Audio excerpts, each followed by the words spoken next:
અરે એકવાર કહી દીધું ને પછી 17 વાર ના કહેવાનું દામિની, હવે મારી કોઈ વાત- આર્ગ્યુમેન્ટ ના જોઈએ મને. અરે શું આર્ગ્યુમેન્ટ ના જોઈએ? અને કઈ વાતને લઈને જીદ કરે છે? સમજ તો ખરી, લગ્ન તો કરાવવા જ પડે ને બેનના. શું તું પણ? હા એકવાર કરાવ્યા હતા ને લગ્ન, શું કાંદો કાઢી લીધો? આવ્યા ને પાછા સરખી રીતે રહીને તો લગ્ન ટકે. હવે નાટકો કરે ને તો ક્યાંય લગ્ન ના ટકે. કોઈ નાટક નથી કરતી મારી બેન. અને આમ પણ હા પહેલી વારના લગ્ન તૂટ્યા છે ને એમાં મારી બેનનો કોઈ જ વાંક નથી. વાંક સામેવાળાનો છે. એ છોકરાને મારી બેન ગમતી જ નહોતી પહેલેથી, અને એટલા માટે જ એણે આ બધું નાટક કર્યું હતું. હવે જુઠ્ઠું છે બધું. જેને ગમતી જ ના હોય એ લગ્ન શું કામ કરે? આ પોતાનું જીવન શું કામ ખરાબ કરાવે? ગામે એવું કેવડાવે કે બીજવર છે. જો આ બધી વાત છે ને હું નથી જાણતો કે પેલા કોઈ નથી જાણતી. તો બસ જુઓ, પછી તો કોઈની ઉપર બ્લેમ કરવાનો કોઈ હક નથી તને. મારી વાત પૂરી થવા દો, વચ્ચે નહીં બોલતા. એક તો છે ને આ તમે જે બીજી વાર જોણ કરાવવાની વાત કરો છો ને એ વાતથી મને સખત વિરોધ છે. એકવાર લગ્ન કરાવી દીધા તો કરાવી દીધા ને, જે નસીબમાં હતું એ મળી ગયું. નથી લગ્ન જીવનનું લખ્યું સુખ તો ના મળ્યું ને. આ બીજી વાર લગ્ન કરાવવાની શું જરૂર છે? લગ્ન કરાવ્યા તો સમજ્યા કે ચાલો લગ્ન કરાવવા માંગો છો તમે, પણ ધામધૂમથી એટલો બધો કર્યાવર આવું બધું કરાવવાની શું જરૂર છે? ધામિની, તું સમજતી કેમ નથી? હા મારી બેન છે ને, જવાબદારી છે મારી. એને લગ્ન કરીને પારકા ઘરે નહીં વળાવીએ ને તો આ સમાજ ને લોકો બધા વાતો કરશે આપણી. હા તો વળાવો ને. એમાં આખા ગામમાં ઢીંઢેરો પીટવાની શું જરૂર છે? સાદાઈથી કોર્ટ મેરેજ કરીને વળાવો અહીંયાથી. હા એકવાર જે ખર્ચો કરવાનો હતો ને એ બહુ બધો ખર્ચો કરી લીધો છે, હવે બીજી વાર નથી કરવાનો. તું જાણે છે ને હા સામેના પક્ષે બધા પૈસાવાળા છે. હવે એ લોકો પૈસાવાળા છે તો શું આપણે પણ નહીં બતાવવાનું? એવો છોકરો જ ના ગોતાય ને, કોઈ સામાન્ય ઘરનો ગોતીને લાવો ને, એની હારે લગ્ન કરાવી દેજો. એવું કઈ લખ્યું નથી કે તમારા બેનના છે ને ઊંચા ઘરમાં લગ્ન કરવા. હા તો ગોતીને લવાય ને. અને આમ પણ હવે જ્યારે બધાને બધી વસ્તુઓ પસંદ આવી ગઈ છે, છોકરાને છોકરી ગમે છે, આ બેનને જમાઈ ગમે છે, તો પછી હવે શું વાતનો વાંધો છે? અને આમ પણ આપણી પાસે કઈ પૈસા ટકાની કમી નથી, આપણે પણ પહોંચી શકીએ એમ છીએ. અને આમ પણ આપણે ક્યાં કોઈ બીજા કોઈને આપવું છે? મારે મારી બેન હતા, હજુ એ ભૂલતા નહીં. પહોંચી શકતા હતા, હવે એટલી પહોંચ નથી. એકવાર બેનને વળાવ્યા ત્યારે તમે ધામધૂમથી ખર્ચો કર્યો હતો ને, જે વસ્તુ માંગી એ બધી વસ્તુ લઈ આપી હતી. પણ બીજી વાર તો છે ને સાદાઈથી લગ્ન કરવાના હોય, ઢીંઢેરો ના પીટવાનો, બધાને કહેવાનું ના હોય. હા ગામમાં ફજે તો થશે ને એવી વાતો ના કરો. હજે તો કઈ વાત નો થાય. આ લોકો તો ઉલટાની સારી વાતો કરશે કે ભાઈ પાસે હતું એટલા માટે બેનને આપ્યું છે. ખરાબ વાતો કરશે કે એકવાર તો બેને પરણાવી, પણ હજુ એ શકતો નથી ભાઈને. બીજી વાર એટલે ધામધૂમથી લગ્ન કરાવે છે. ન્યાય ટકવાની તો નથી જ. કઈ અને નહીં. કાંઈ ખર્ચો નથી કરવાનો, કારણ કે આ તમારી બેન એને લખણ જ એવા છે. ન્યાય નથી ટકવાના, પાછા જ આવશે. એટલે ખોટો ખર્ચો નથી કરવો. તું છે ને મહેરબાની કરીને મારી બેન વિશે આમ તેમ કઈ નહીં બોલતી. હા મારી બેનના લક્ષણ કેવા છે કેવા નહીં મારે જોવાનું છે. અને આમ પણ આ લગ્ન ક્યાં તારા પૈસે કરાવડાવું છું? મારા પૈસા છે અને મારે કરાવડાવવા છે ને, તો હું કરાવડાવું છું એમાં વિરોધ શું કામ કરે છે? બધું તમારું જ છે તો મને શું કામ આ ઘરમાં લાવ્યા? રેવાય ને એટલું તમારે ને તમારી બેને. છો દામિની, આ બાબતે આપણે ઝઘડો કરવાનો થતો જ નથી. જે થાય છે ને બધું વ્યવહાર જ થઈ રહ્યું છે. મેં કીધું એ કરશો એટલે ઝઘડો નહીં થાય. ખોટી દલીલ ના જોઈએ. તે કીધું ને કોઈ દિવસ નહીં થાય. અરે તમારી બેન, એને તો વધારે ખબર નથી પડતી. આ તમે તો ઉત્સુકતાથી કહી દીધું કે આપણે કરિયાવર કરીશું, ધામધૂમથી લગ્ન કરીશું, પણ એને તો સમજવું જોઈએ ને. બુદ્ધિ તો એનામાં નથી. હા હા કરતી હતી બધી વાતમાં, એને તો ખબર પડવી જોઈએ ને કે ભાઈ ધોવાઈ જશે એમ. સાચી વાત છે તારી. આ બુદ્ધિ ભગવાને માત્ર તને એકને જ આપી છે. બાકી મને બુદ્ધિ નથી, મારી બેનને બુદ્ધિ નથી. અને તારી પાસે બુદ્ધિ છે તો એનો સદુપયોગ નથી કરતી તું. બહુ સારું, તમારી પાસે બુદ્ધિ છે ને. તમારે તમારી મનમરજી કરી હોય તો મારું આ ઘરમાં રહેવાનો મતલબ શું છે? શું કામને સાથે રાખો છો? કહી દો ને તો જતી રહું મારા ઘરે. હા આમ પણ હા અત્યાર સુધી તું કહેતી જ હતી ને કે તમારી બેને નાક કપાવ્યું છે, નાક કપાવ્યું છે, તો હવે એવું તું પણ કર. હા તું પણ તારા ભાઈનું નાક કપાવી નાખ, એટલે અધૂરામાં પૂરું, તને પણ શાંતિ થઈ જાય. અમારી બદનામી નહીં થાય, મારા ભાઈની નહીં થાય, તમારી થશે.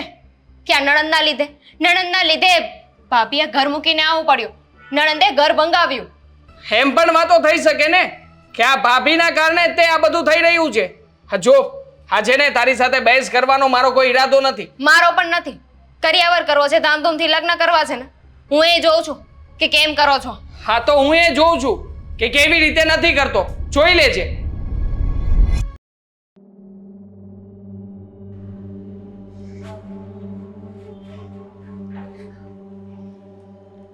કંઈ બોલવાની જરૂર નથી, મેં બધું સાંભળ્યું છે.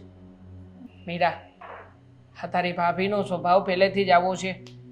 હા એના મનમાં જે કંઈ પણ આવે ને એ બધું જ બોલી નાખે છે. હા પણ જો તું છે ને આ તારી ભાભીની વાતને મનમાં નહીં લેતી.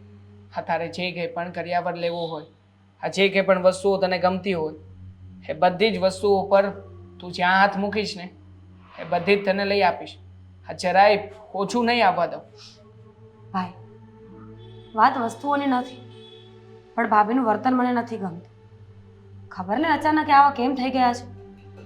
પહેલી વાર લગ્ન કર્યા ત્યારે તો આવું કંઈ જ નહોતું, પણ આ વખત એમનું બિહેવિયર બહુ ચેન્જ છે. કદાચ મમ્મી પપ્પાની ગેરહાજરી છે એટલે સમજાતું નથી કે એમને શું થયું છે. સમજી તો હું પણ નથી શક્યો. બસ તું જ્યારથી આવી છે ને ત્યારથી જ એને આવું થઈ ગયું છે કે તમારી બેન નાક કપાવીને આવી, તમારી બેને આવું કર્યું તેવું કર્યું, હંમેશા સંભળાવ્યા કરે છે. પણ જો હું તારો ભાઈ છું ને, એ ભલે ગમે તે કહેતી હોય, મને કોઈ જ ફરક નથી પડતો. હું જાણું છું કે મારી બેન શું કામ અહીંયા આવી છે અને કેવી તકલીફોમાંથી બહાર નીકળીને આવી છે. એટલે બેન, કહેવાય છે ને કે જે કંઈ પણ થાય છે ને એ સારા માટે જ થાય છે. જો તારી ભાભી, એને તો મેં અત્યારે સમજાવી દીધી છે. હવે તને કંઈ નહીં કહે, પણ તું ધ્યાન રાખજે. હા, એની પાસે જાય ને તો કંઈ આમ તેમ બીજું કંઈ ભૂલથી બોલી નહીં દેતી. નહીં બોલ, મને એમના સ્વભાવની ખબર પડી ગઈ છે આજે. અને હું તો તને કહું છું કે ના પાડી દે ને એ લોકોને. નથી કરવા આપણે લગ્ન. એ રૂપિયાવાળા છે એટલે એમની સાથે ઊભું રહેવા માટે આપણે શું કામ ખર્ચો કરવાનો? આપણે આપણા જેવા કોઈ નાના માણસો હશે ને ત્યાં લગ્ન કરીશું. નહીં ચાલે. નહીં ચાલે, ક્યારેય નહીં. અને આમ પણ છોકરો બહુ જ સારો છે, ભણેલો ગણેલો, તને સુખેથી રાખી શકે એવો પરિવાર છે.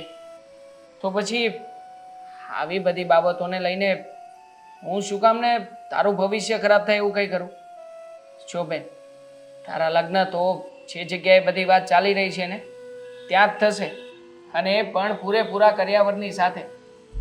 એટલા ધામધૂમથી લગ્ન કરીશ ને કે લોકો વાતો કરશે કે પહેલી વાર જે તારા લગ્ન થયા હતા ને એ લગ્ન તો કંઈ જ નહોતા. એટલા મોટા લગ્ન કરીશું તારા. ખબર નહીં આ નસીબમાં શું લખ્યું હતું કે પહેલાં લગ્ન ટક્યા નહીં. બાકી આજે આ દિવસ આવ્યો જ ન હતો. ભાભીના કોઈ શબ્દો મારે સાંભળવા ન પડે. જો મીરા, મેં તને પહેલાં પણ કહ્યું હતું અને અત્યારે પણ કહું છું, આ વારા ઘડીએ તારા ભાભીની વાતને મગજ ઉપર નહીં લાવ. એનો તો સ્વભાવ છે, આજે બોલશે અને કાલે ભૂલી પણ જશે. વાત રહી તારી, તો તારા માટે અત્યારે આ જે છોકરો ગોત્યો છે ને એ બહુ સારો છે, એટલે તું પણ તારા જીવનમાં ખુશ રહી શકીશ. તો હવે છે ને આ જે થઈ ગયું ને એ વાતને મન ઉપર નહીં લાવતી, પણ હવે જે થવાનું છે ને એના વિચાર લાવવાના શરૂ કરી દે. છોકરો કહેતો હતો કે એ લોકો અમેરિકા સેટલ થવાના છે, તો તું જ વિચાર કર ને, આ નરક જેવી જિંદગીમાંથી તું પણ હવે સુખના દિવસોમાં પડવાની છે. હા, સાચી વાત છે તારી. ઠીક છે, જો તારી મરજી હોય ને તો તું એ લોકોને હા પાડી દેજે, અને તારી મરજી ન હોય તો મને કોઈ વાંધો નથી, પણ મહેરબાની કરીને ભાભી સાથે ઝઘડો ના કરતો. ઠીક છે, વાત અહીંયા મારી મરજીની નહીં પણ તારી મરજીની ચાલવાની છે. તું જેમ કહીશ ને એમ જ કરશે તારો ભાઈ. તું ચા બનાવશે મારો ભાઈ? હા, ચાલ બનાવડાવી દઉં આ તારી ભાભી પાસે. આપણે બનાવી લઈશું, નહીં તો ચા અને આપણે બંને બહાર ગયા તો ધક્કો માર્યો તો તો ભી નહીં મારે. ચાલ